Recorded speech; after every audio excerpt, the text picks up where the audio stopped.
Hi everyone, আসসালামু আলাইকুম। কেমন আছেন সবাই? আলহামদুলিল্লাহ ভালো আছি। সবাইকে জানাই পবিত্র জুম্মা মুবারক। সবাই সফলতা পিছে দৌড়ায়, সকাল থেকে রাত পর্যন্ত সবাই সফলতা নিয়ে ব্যস্ত। এই ব্যস্ততা থাকতে থাকতে আমরা সবাই ভুলে গেছি যে আমাদের এক সময় সময় চলে যাবে, সময় ফুরিয়ে যাবে।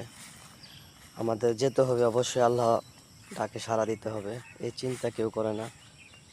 সবাই সফলতা নিয়েই ব্যস্ত, পরিবার পরিজন নিয়েই ব্যস্ত।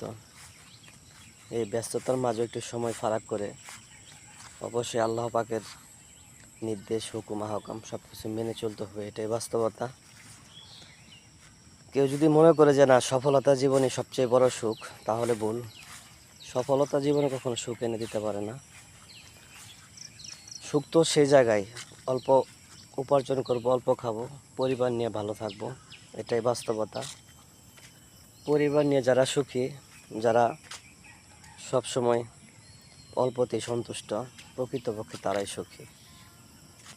সুখ তখনই বিরাজ করে যখন মানুষের মনে হাসি, আনন্দ, মান অভিমান সমস্ত কিছু